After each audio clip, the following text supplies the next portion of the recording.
আপনাদের অনেক অনেক শুভেচ্ছা ও ভালোবাসা জানিয়ে শুরু করছি অনুষ্ঠান খেলার জগৎ।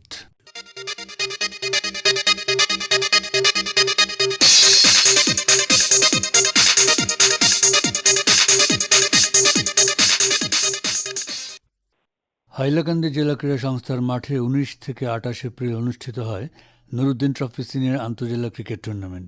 এ ব্যাপারে আকাশবাণীকে দেওয়া একান্ত সাক্ষাৎকারে জেলা ক্রীড়া সংস্থার ক্রিকেট সচিব কৃষ্ণেন্দু দাস বলেন, আমাদের এখানে 19 তারিখ শুরু হয়েছিল আর 28 তারিখ শেষ হয়েছে। এখান থেকে আমাদের হাইলাকান্দি গ্রুপে ছিল হাইলাকান্দি, ডিমা হাসাও, লক্ষ্মীপুর, কার্বি আংলং। চারটি টিমের মধ্যে খেলা হয়। গ্রুপ লিগের খেলা ছিল।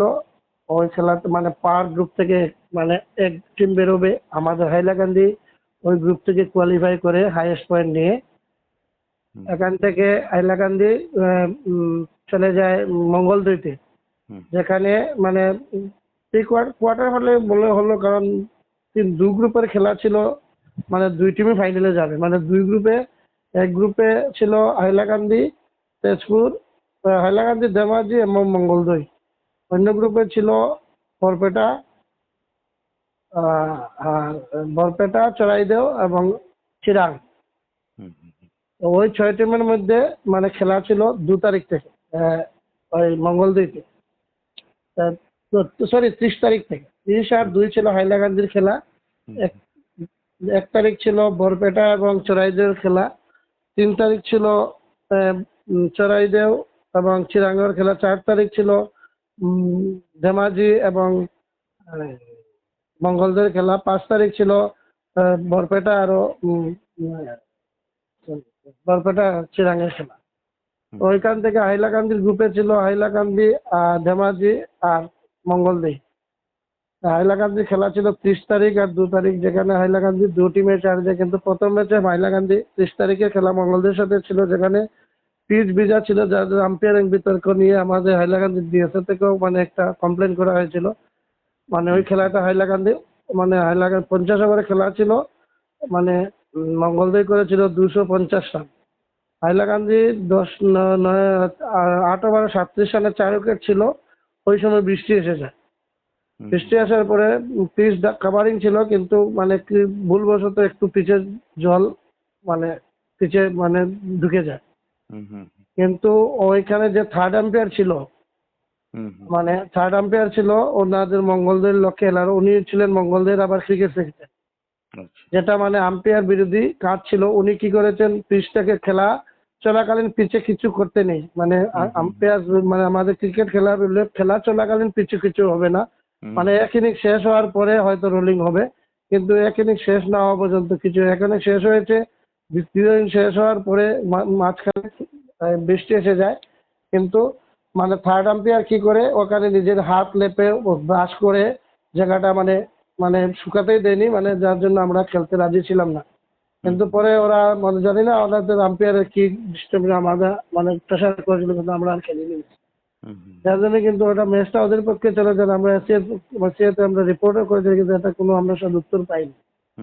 দ্বিতীয় ম্যাচ ছিল আমাদের হাইলাকান্দির ধেমাজির সাথে।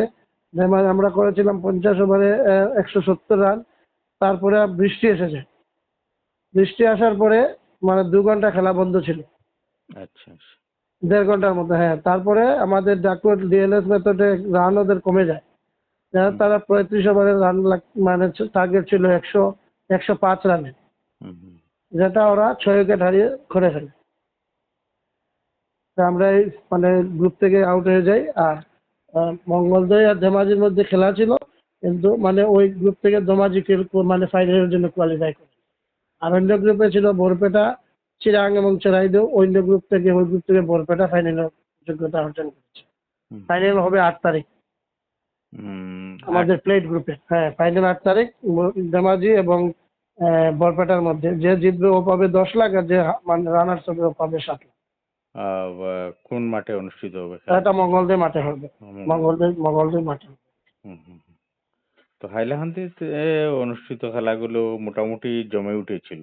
হ্যাঁ, জমে উঠেছিল, ভালোই খেলা। লাস্ট মানে খেলা যে জিতবে ওই মানে আমাদের হাইলাকান্দির পয়েন্ট ছিল 6 আর ওদের পয়েন্ট ছিল 4। হুম হুম কিন্তু খেলা না হওয়ার জন্য মানে এক এক হয়ে যায়, কিন্তু ওই যে মানে আগের ওই ম্যাচটা যদি হতো হুম মানে হুম 16 বার খেলা হওয়ার পরে বৃষ্টি এসে যায়, হুম হুম হুম তারপরে আর খেলা করানো সম্ভব হয়নি। ওদের 80 রানে 5 উইকেট ছিল, এখানেই হুম খেলা শেষ হয়ে যায়। হুম হুম কিন্তু ওরা যদি কার্বি আংলং যদি জিতে যেত তাহলে আমাদের গ্রুপ থেকে কার্বি আংলং চলে যেত। হুম। ড্র হওয়ার জন্য আমাদের পয়েন্ট বেশি হওয়ার জন্য হাইলাকান্দি কোয়ালিফাই করে।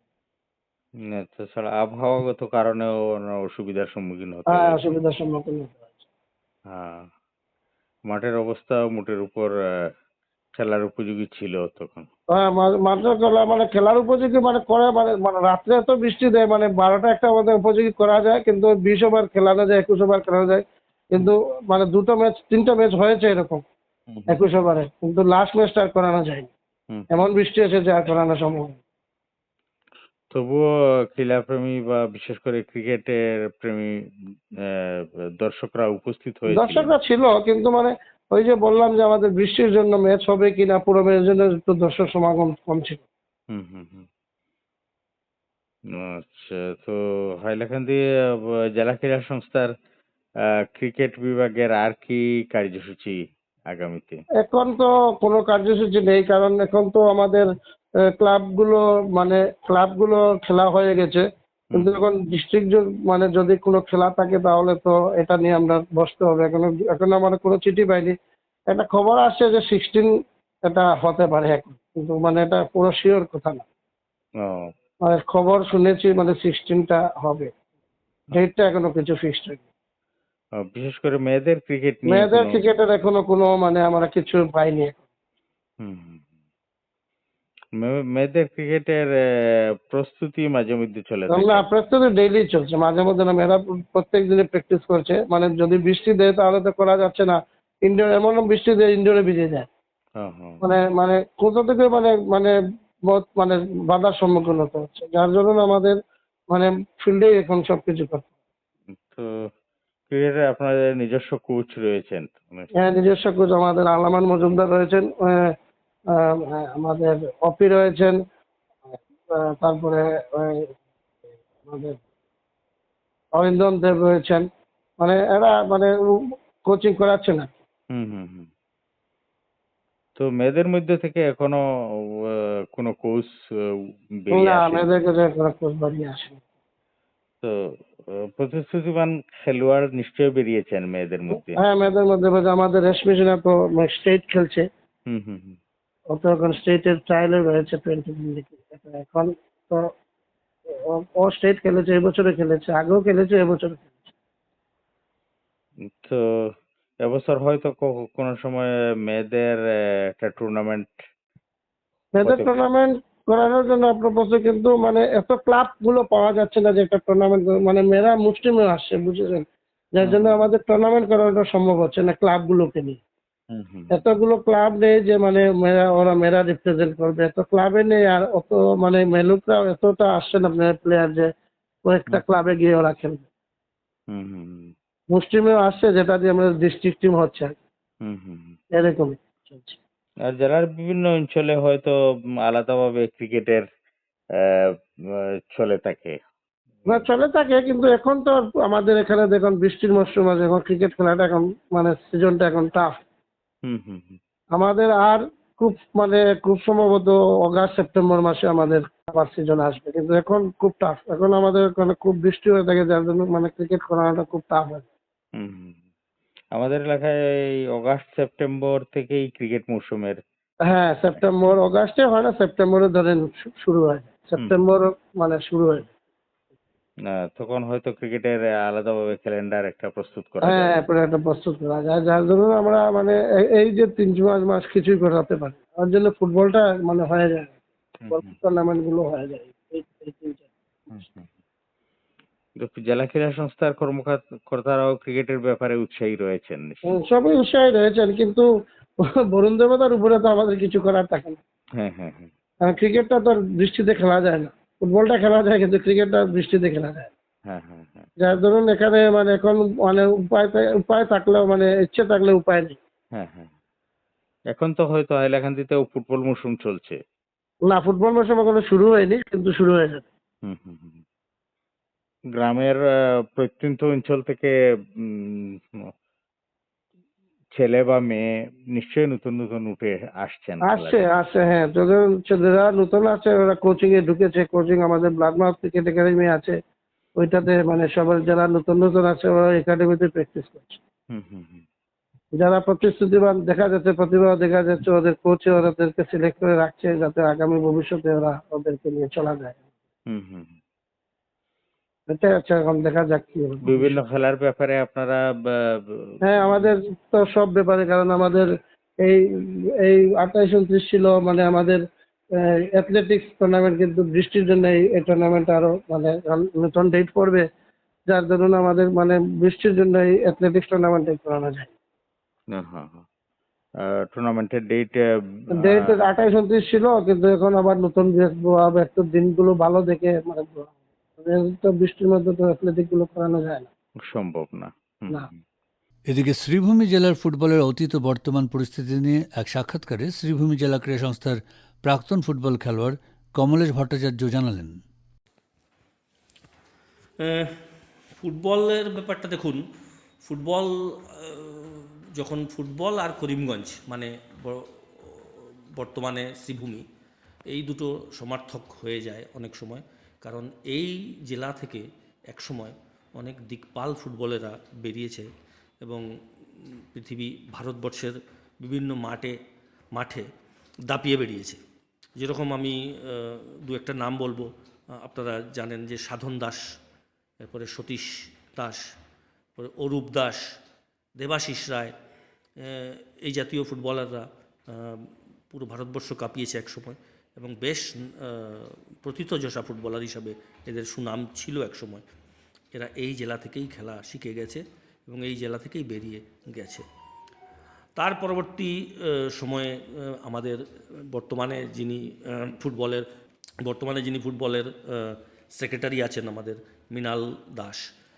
মৃণাল কান্তি দাস, উনিও সন্তোষ ট্রফি খেলেছেন এবং পান্তু আমাদের বিশ্বজিৎ দাস, উনিও ত্রিপুরার হয়ে সন্তোষ ট্রফি খেলেছেন। এরা পরবর্তী সময়ে এরা ভালো ফুটবলার এবং এই জেলার থেকেই এরা বেরিয়ে গেছিলেন, এই জেলা থেকেই এরা উন্নতি করেছিলেন। তো বর্তমানে ফুটবল নিয়ে চর্চা হয়, একদম হয় না যে তা নয়। অন্যান্য খেলার মতন ফুটবল নিয়েও আজকাল খুব একটা একটা হচ্ছে চিন্তা। তো ডিএসএর উদ্যোগে কয়েকটা একাডেমিও চলছে ছোট ছোট বাচ্চাদের নিয়ে। ভালো কথা, চলা তো উচিত এবং রেগুলার এটার টুর্নামেন্টও হয় ডিএসএর আন্ডারে। কিন্তু একটা জায়গায় একটু খামতি রয়ে গেছে বলে আমিও মনে করি যে ফুটবলটা দেখুন আসলে যেহেতু বডি কন্ট্যাক্ট গেম, তো বডি কন্ট্যাক্ট গেমে শক্তির ব্যাপারটা, শারীরিক বলের ব্যাপারটা চলে আসে। তো ন্যাচারালি শারীরিক বলের দিক থেকে দেখতে গেলে আমরা দেখি যে গ্রামেগঞ্জে যারা ছেলেমেয়েরা আছে তাদের শারীরিক বল একটু বেটার হয় এবং এরা গ্রামেগঞ্জে খোলা মাঠে বেয়ার ফুটেড খেলছে, যথেষ্ট ভালো খেলছে, কিন্তু এরা সুযোগের অভাবে ডিস্ট্রিক্টে জেলায় আসতে পারছে না এবং প্রত্যন্ত অঞ্চলে পড়ে রয়েছে এরা এবং ধীরে ধীরে এদের কোয়ালিটিটা নষ্ট হয়ে যাচ্ছে।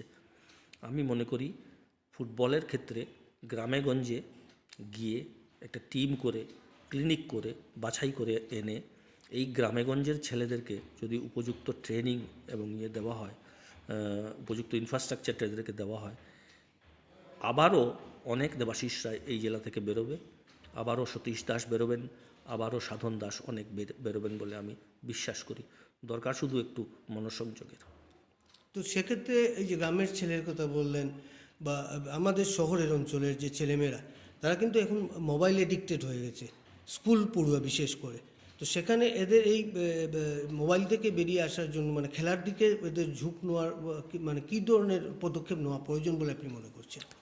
হ্যাঁ দেখুন, এটা সত্যি কথা আপনার। আমি যদিও ভলিবলের ম্যানেজার ছিলাম, কিন্তু আমি বিগত 22 বছর আমি ডিস্ট্রিক্ট স্পোর্টস অ্যাসোসিয়েশনের আম্পায়ার, ক্রিকেটের আম্পায়ার, এবং আমি 2 বছর চুটিয়ে ক্রিকেট খেলেছি অভিযাত্রী ক্লাবের হয়ে, প্রথম ফার্স্ট ডিভিশন লিগে। তারপরে আম্পায়ারিংয়ে নেমেছি।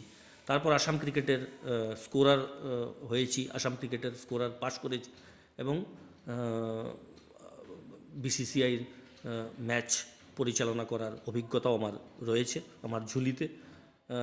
আমি ব্যক্তিগতভাবে দেখেছি যে ফুটবল বলুন, ক্রিকেট বলুন বা অন্যান্য যে কোনো খেলা বলুন, বর্তমানে ছেলেরা যারা টিনেজার্স এদেরকে মাঠমুখো করা বড় কষ্টকর হয়ে দাঁড়াচ্ছে।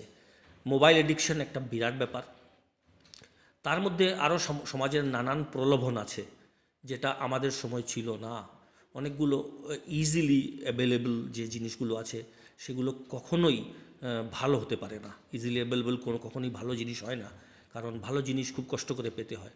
ইজিলি অ্যাভেলেবলদের দিকে এটা মানুষের চরিত্র যে সেদিকে মনটা যায় এবং ছেলেমেয়েদের সেই দিকেই যেন চলে যাচ্ছে। আমরা খুব কম দেখতে পাচ্ছি যে সেই ইন্টারেস্টটা সকাল হলেই ব্যাট বল নিয়ে হাতে মাঠে দাপিয়ে বেড়াচ্ছে, এবং সেটা কিন্তু আমরা পাচ্ছি না। আমরা পাচ্ছি মোবাইল নিয়ে বসে আছে কোথাও, বা ধরুন রেস্টুরেন্টে বসে আড্ডা হচ্ছে। এটা ভালো নয়, এটা সুন্দর হচ্ছে না জিনিসটা, এটা সমাজের জন্য মঙ্গল হচ্ছে না আমার মনে হয়। এগুলো এখন দায়িত্ব কিন্তু বড়দেরই, আমাদের মতন যারা আছেন আমাদের সকলেরই দায়িত্ব যে এদেরকে এই মাঠের ব্যাপারটা বুঝিয়ে মাঠের দিকে নিয়ে যাওয়া। কিভাবে নিয়ে যাওয়া যায় সেটা নিয়ে একটা পরিকল্পনা স্থির করা, এবং এই পরিকল্পনা করে এদেরকে আস্তে আস্তে এই মোবাইল এডিকশন থেকে বের করে খেলাধুলার দিকে নিয়ে যাওয়া। কষ্টকর, এটা মুখের কথা যদিও খুবই কষ্টকর ব্যাপার, কারণ এডিকশান তো একবারে চূড়ান্ত পর্যায়ে আছে। এগুলো থেকে বেরিয়ে এসে যদি এদেরকে নিয়ে আসতে হয় তাহলে কষ্ট করতে হবে।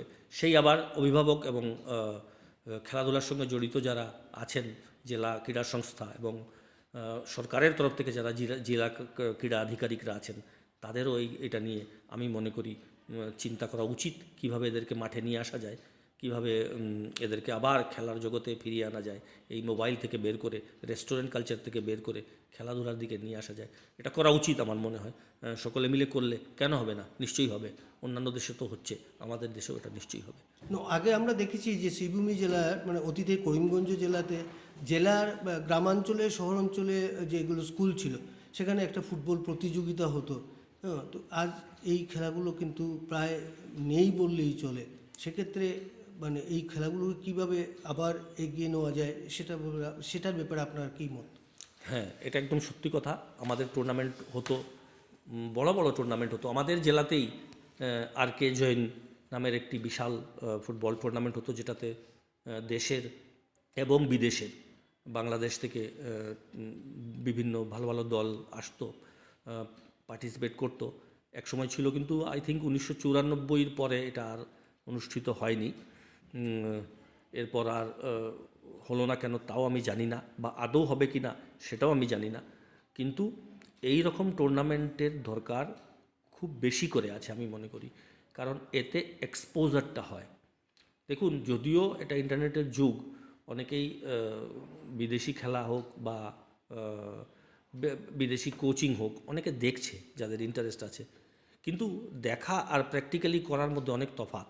যদি আমরা এখানে এই যে টুর্নামেন্টগুলো অনুষ্ঠিত হয়, এদের সঙ্গে যখন আমাদের লোকাল দলেরা খেলবে, তখন এই যে কম্পিটিটিভ মনোভাবটা ওদের মধ্যে আসবে, বা যে চ্যালেঞ্জগুলি ওরা ফেস করবে, সেটা ওরা প্র্যাকটিক্যালি অ্যাডপ্ট করতে পারবে।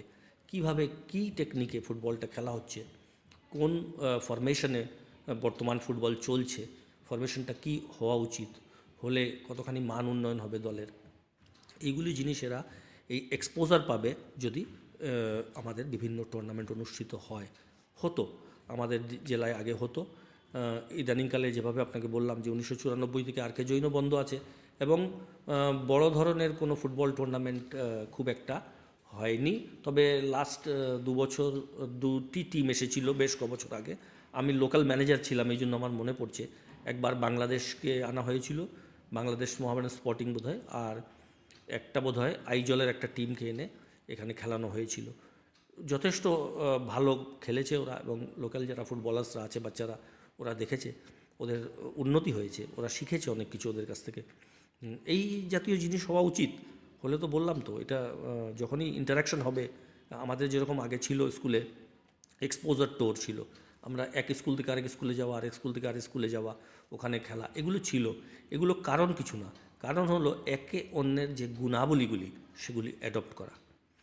কি গুণ আছে ওদের, কি করছে, সেটা আরেকটা দল, আরেকটা স্কুল এটাকে নিচ্ছে, এটা তো কত ভালো কথা। তো শেষে এটাই ব্যাপার যে এই চিন্তাগুলো অভিভাবক এবং যারা জড়িত আছেন খেলাধুলা পরিচালনার ক্ষেত্রে, তাদের এগুলো নিয়ে খুব গভীরভাবে চিন্তা করতে হবে। কারণ সময়টা ভালো যাচ্ছে না খেলাধুলার। খেলাধুলা যেন সেকেন্ডারি হয়ে দাঁড়িয়েছে, যেটা প্রাইমারি হওয়া উচিত ছিল। তো খেলাধুলা নিয়ে কিছু হয় না, এই মনোভাবটা এখনও বাবা মায়েদের মধ্যে রয়ে গেছে, যেটা থেকে বেরিয়ে আসতে হবে। খেলাধুলা নিয়েও অনেক কিছু হয়, এটাই অভিভাবকদের বুঝতে হবে যে একটা ছেলেকে যদি সেই মতন সেই মানের খেলা শেখানো যায়, তাহলে যথেষ্ট উন্নতি করতে পারে ও জীবনে, খেলা নিয়ে অনেক দূর এগিয়ে যেতে পারে। এই ব্যাপারটা আমাদের অভিভাবকদেরও চিন্তা করতে হবে। হচ্ছে না একদম তা নয়, আজকালকার অভিভাবকরা অনেকটা বিপরীতধর্মী চিন্তা করছেন, ভালো লাগছে দেখে। অনেকেই বিপরীতধর্মী চিন্তা করছেন, খেলা হোক বা অন্যান্য হোক। আজকে আমাদের অঞ্চলে দেখুন, কোনো বাবা মা চিন্তা করতে পারতো না যে তার ছেলেকে ফ্যাশন ডিজাইনার বানাবে, কিন্তু আজকাল তো বানাচ্ছে, পাঠাচ্ছে। সেইভাবেই একটা বাবা মা চিন্তা করে না কেন যে আমার ছেলেকে আমি ফুটবলার বানাবো, আমি আমার ছেলেকে একটা ভলিবল প্লেয়ার বানাবো, আমি আমার ছেলেকে ক্রিকেটার বানাবো। এই চিন্তাধারা প্রত্যেকটা বাবা মার মধ্যে থাকলে উঠে আসবেই। 10 জন খেললে 2 জন বেরিয়ে আসবেই, যারা জাতীয় স্তরে দাপিয়ে বেড়াবে। না, তবে গেম টিচার ছিল আগে, প্রত্যেকটা স্কুলে কিন্তু একটা গেম টিচার ছিলেন। বর্তমানে কিন্তু গেম টিচার নেই কোনো স্কুলেই, আমি যতটুকু জানি। তো সেক্ষেত্রে এটা কি একটা অন্তরায় বলে মনে হচ্ছে খেলাধুলার ক্ষেত্রে? বিশাল অন্তরায়, একদম সত্য কথা। এটা খুব দুর্ভাগ্যজনক যে একসময় আমাদের স্কুলে স্পোর্টস টিচার ছিলেন, যাদেরকে বা ফিজিক্যাল বলা হতো, পিটিআই। পিটিআই এরকম ছিলেন। আমাদের অনেক প্রতিষ্ঠাতা পিটিআই আমাদের ডিস্ট্রিক্টেও আছেন, যারা রিটায়ার করেছেন। কিন্তু জানি না কোন এক অজানা কারণে বর্তমানে এই রিক্রুটমেন্ট আর হয় না। ফিজিক্যাল এডুকেশনের দিকে কোনো রিক্রুটমেন্ট নেই গভর্নমেন্টের। এডুকেশনের ক্ষেত্রে রয়ে গেছে কলেজে, কিন্তু প্রাইভেট কলেজেস তারা তাদের মতো করে করছে। কিন্তু সরকারি স্তরে অ্যাপয়েন্টমেন্ট একেবারেই বন্ধ। কেন বন্ধ আমি জানি না। এই ব্যাপারটা যদি করা হয়, আবার একটা স্পোর্টস টিচারকে যদি ডেডিকেটেড স্পোর্টস টিচার একটা স্কুলে দেওয়া হয়, তাহলে সেই স্কুলের খেলাধুলার মান উন্নত হতে বাধ্য। তখন উনি ডেডিকেটেড ওয়েতে বাঁচবেন, প্লেয়ার্সদের বের করে আনবেন, প্লেয়ার্সদের দেখবেন কে কী খেলা পারছে, কে কী খেলাতে পারদর্শী, সেটা উনি বেছে বেছে বের করতে পারবেন, এবং দিনের শেষে লাভ হবে, জেলারই লাভ হবে, এরা বেরিয়ে আসবে। এটা খুবই দরকারি জিনিস আপনি বলেছেন, যেটা যে একটা স্পোর্টস টিচার প্রত্যেকটা স্কুলে দেওয়া অত্যন্ত নেসেসারি আমি মনে করি এটা। And government should think over it. এটা আবার থেকে করা হোক, পিটিআই দেওয়া হোক, আর এটা একটা ভালো পদক্ষেপ হবে আমি মনে করি। এবং এতে মানসিকতা গড়ে উঠবে বলে আপনি মনে করছেন? নিশ্চয়ই মানসিকতা গড়ে উঠবে। মানে দেখুন, পড়াশোনার সাথে? হ্যাঁ, পড়াশোনার সাথে মানসিকতা গড়ে উঠবে। কারণ দেখুন, খেলাধুলা দেখুন, স্বামীজিই বলতেন যে ম্যাথমেটিক্সের কোয়েশ্চেন পেপার আর একটা ফুটবল যদি সামনে রাখা হয়, তাহলে আমি ফুটবলটাকেই আগে তুলে নেব। কারণ দেখুন, শারীরিক সক্ষমতা থাকলে পড়াশোনাও হবে, আর খেলাধুলা তো ইনটার্ন একটা মানসিকভাবে একটা ছেলে মেয়েকে উন্নত করে। ওর মস্তিষ্কে নানান রকমের উন্নতি হয়, মস্তিষ্কের উন্নতি হয়, চিন্তাধারা ভালো থাকে। খেলাধুলার মাঠে গেলে চিন্তাধারা ভালো থাকে। আমরা ছোটোবেলা বলতাম, যে ছেলে মাঠে যায় সে ছেলে অন্য কোনো বাজে চিন্তার দিকে যায় না। এটা কত বড় কথা, সত্যি কথা তো।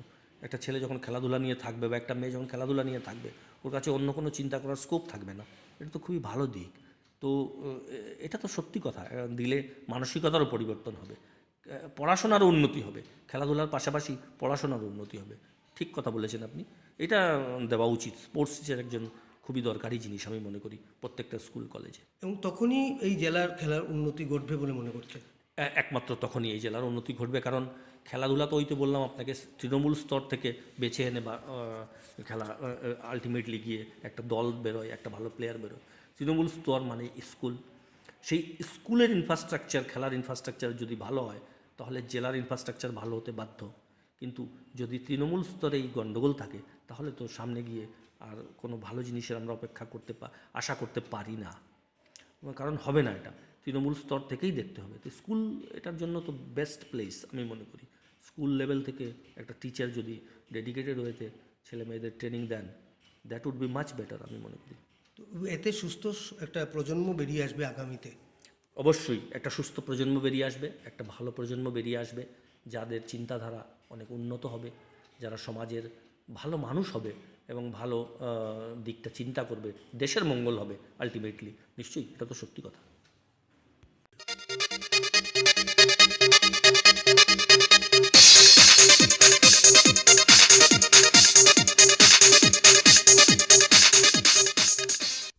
শ্রোতা বন্ধুরা, খেলার জগৎ আজ এখানে শেষ করছি। আপনাদের সঙ্গে আবার কথা হবে আমাদের আগামী অনুষ্ঠানে। আপনারা ভালো থাকবেন এবং অবশ্যই সুস্থ থাকবেন।